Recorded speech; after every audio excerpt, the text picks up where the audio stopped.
सभी को नमस्कार। आजकल जो है वो श्राद्ध पक्ष चल रहा है। अधिकांश आप देखेंगे कि श्राद्ध जो होता है वो कृष्ण पक्ष में चलता है। तो सबसे पहले हम जाने कि ये श्राद्ध होता क्या है। तो यह मानव शरीर जो मिला है यह 5 तत्वों का बना हुआ शरीर है और इसमें स्थूल सूक्ष्म कारण 3 शरीर हैं। जब कोई व्यक्ति शरीर छोड़ता है यानी कि इस भौतिक शरीर को छोड़ता है तो शास्त्रों के अनुसार कहा जाता है 13वीं अर्थात 13 दिन के बाद में क्रिया की जाती है, अंत्येष्टि की जाती है।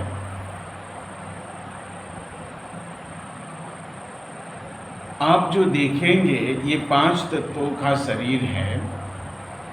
ये 5 तत्वों का जो शरीर बना हुआ है मृत्यु के बाद, जलाने के बाद या जल प्रवाह करने के बाद ये जो होता है ये 5 तत्वों में विलीन हो जाता है, 5 तत्वों में मिल जाता है। इसलिए यह जरूरी है कि आपके अगर कोई प्रियजन गुजरते हैं, शरीर छोड़ते हैं तो आप 13 दिन में ही आप श्राद्ध करें, उससे पहले नहीं करें, क्योंकि यह 5 तत्वों में मिलने के लिए इन 5 तत्वों को कुछ समय लगता है। और जब व्यक्ति है उसको अपने शरीर से लगाव होता है, अपने शरीर से मोह होता है, इसलिए मोह के कारण भी उसका शरीर से जुड़ाव होता है। इसलिए वह मरने के बाद भी इस ब्रह्मांड में भटकता रहता है, वो अपने शरीर के लिए भटकता रहता है। तो ये तो श्राद्ध हुआ कि 13 दिन के बाद ही करना चाहिए, 13वें दिन करना चाहिए, इसमें जल्दीबाजी नहीं करना चाहिए। आजकल बहुत लोग एडवांस हो गए हैं, वो लोग जल्दी जल्दी करने की कोशिश करते हैं कि जल्दी कर दो, लेकिन ये जल्दी नहीं करनी चाहिए। अब है कि पितर क्या होते हैं।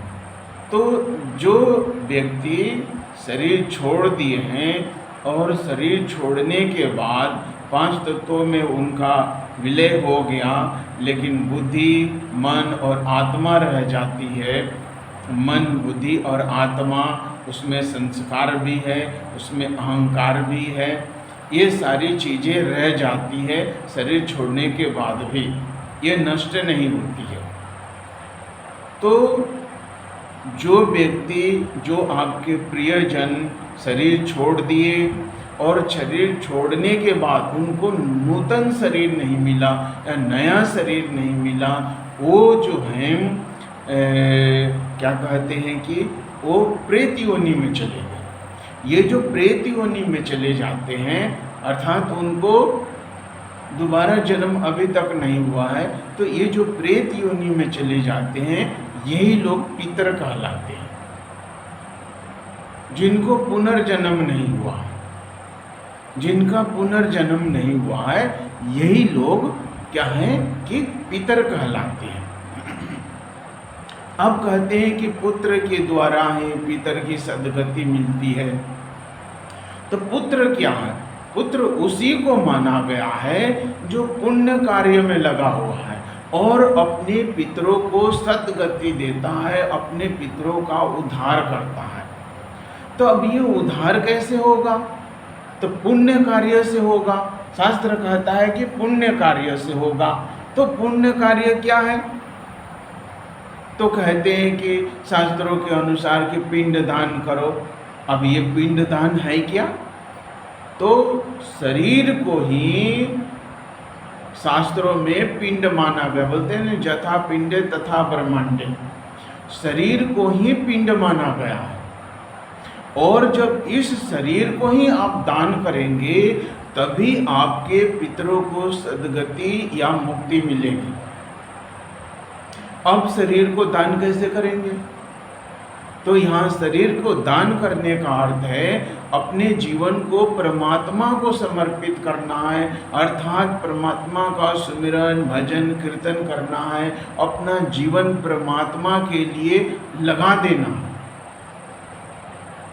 तो जब ये जीवन आप अपना जीवन परमात्मा को लगा देने, भजन कर रहे हैं, कीर्तन कर रहे हैं, तो इससे क्या होगा? आपके पितरों को सद्गति मिलेगी, क्योंकि वो पुण्य कार्य उनके खाते में भी जाएगा, उनके अंश में भी जाएगा, और अधिक सद्गति के लिए आप पितरों को संकल्प लेकर के उनके लिए भी कुछ भजन कीजिए, उनके लिए परमात्मा से प्रार्थना कीजिए कि हे प्रभु हमारे पितरों को सद्गति दो। इस तरह से संकल्प लेके भी कुछ उनके लिए भी भगवान का सुमिरन कर दीजिए आप। तो जब भगवान का सुमिरन आप संकल्प से अपने पितरों के नाम करेंगे तो उनकी सद्गति होगी, उनका उद्धार होगा। तो ये सबसे श्रेष्ठ दान क्या है? सबसे श्रेष्ठ दान क्या है कि इस जीवन को ही परमात्मा को समर्पित कर देना है। इसी से आपके पितर भी उधर जाएंगे और जो भजन कर रहे हैं उनका भी उद्धार हो जाएगा। इसलिए आप अपने घर में, परिवार में भजन कीर्तन जो करते हैं, जो पुत्र उनका करता है, पुत्र पौत्र जो भी करता है वो पितरों को भी मिलता है। इसलिए अधिक से अधिक आप भगवान का ध्यान सुमिरन भक्ति में जाइए, परमात्मा को ये जीवन को दान कर दीजिए।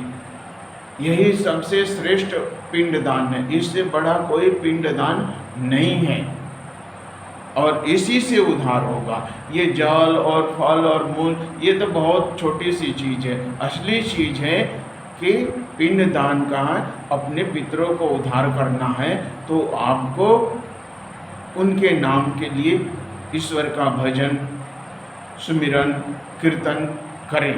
इससे बड़ा और मैंने कुछ मंत्र भी बताए हैं, उसको आप करें तो इससे भी आपका जो पितर उग्र हो गए हैं वो पितर भी आपके शांत हो जाएंगे जो उग्र हैं। तो उसको प्रतिदिन आप मंत्र को करें और अधिक से अधिक आप